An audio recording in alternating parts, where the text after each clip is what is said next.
Hey guys, Todd Helms here with Wingmen to bring you a tip from Hi Mountain Seasonings on how to make a goose pot roast. I'm going to walk you through the steps how I do this. It's super simple, and I say Hi Mountain because my favorite seasoning to use for this pot roast with goose is Hi Mountain's garlic pepper rub. I love this stuff. You couple it with some nice coarse salt. This is kosher salt, and some onion, some red wine, and some beef broth. We're going to put these geese in. Goose breasts are going to be whole. It's all going to go in the crock pot. We're going to slow cook this stuff for about 6 hours till that goose just falls apart.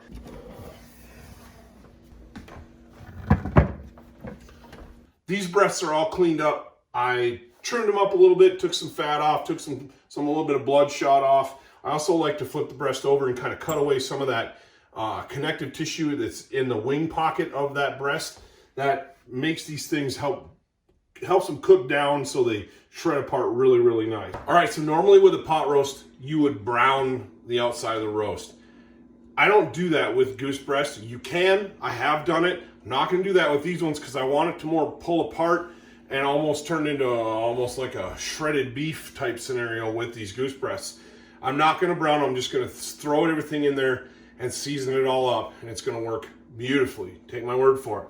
So the first thing we need to do is put our beef broth in, and I'm going to use a whole one of these, and I'm going to add some water to it if I need to, but we'll see.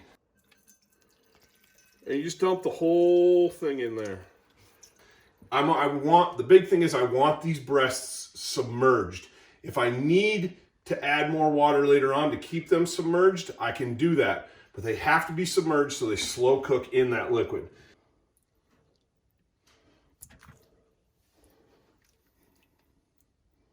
And they're all nicely submerged in the water, in the beef broth. All right, so now what I want to do is I want to add my garlic pepper rub. And you've got, these bottles are great. They have the shaker side, but they also have the scoop side. Because I want quite a bit of it, I'm going to use the scoop side. And all I'm going to do is put that, just kind of liberally coat that. I'm going to take a little bit of kosher salt, not much because that broth has salt in it. And I'm just going to do some sprinkles. How's that guy do it? Something like that. Anyway, that'll be about all the salt that I want to use because that beef broth has salt in it. Now, I've got my onion. I'm just going to take, I've just got it chunked up in big chunks, and I'm going to break it up into there, into that broth. I'm going to stir all this up with a wooden spoon to make sure it's the way I want it. But it'll all cook down really, really nice. Big chunks like that. And then the coup de grace, I like more glugs of wine than most people, but 6, 7 big glugs of wine. And you want to use, I use a cheap wine. This is from Costco, obviously, but it's just a cheap Cabernet Sauvignon. I'm gonna grab a wooden spoon. I'm just gonna kind of stir this up. All that meat submerged, but I want to get everything stirred up. Ooh, you can smell that wine.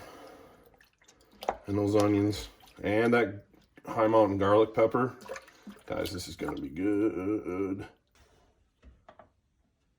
All right, we have our crock pot set to low because I'm going to cook this low and slow, 6, 8 hours. We'll come back and check it, and then it's going to be time to eat. We'll see you then.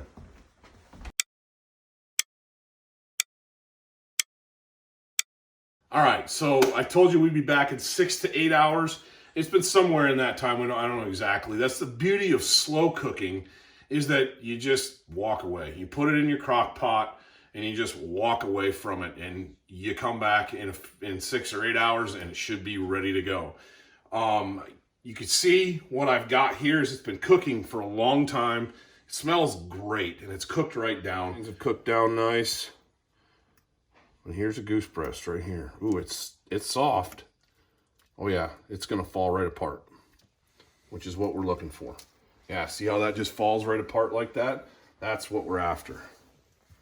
And it should pull apart with a fork, yep, and it's gonna flake right apart. I'm gonna grab one of these out of here. And the whole point of this is that you slow cook these things to the point where they do fall apart. And then you can make sandwiches out of them. You can serve them, make that, if I strain this juice, so I get all the stuff out of it, and I just have the broth and the wine that they've cooked in. I can make a gravy out of them to put over it. That'll be delicious. I can serve this over rice. I can serve it with mashed potatoes. I can pull it all apart like pulled pork or shredded beef and serve it as a sandwich. But I'm gonna try it. Put the lid back on this. And this should just pull, oh yeah. Look at that. Those goose breasts just fall apart. Anybody that says a goose breast is tough doesn't cook it long enough. Because that's just falling apart. I'm just flaking it apart with my fork. Look at that. So the next time you're looking for some way to get creative with your duck or your goose, think about these Hi Mountain rubs. Again, go to highmountain.com. They have a ton of seasonings on there. It's not just jerky seasoning and kits for sausage. They've got everything you could possibly want. Hey, thanks for joining us. And while I've got you here, drop down and mash that subscribe button. Flip on the notifications so every time we release more great content, you get notified. Thanks again for tuning in. Until next time, we'll see you in the field.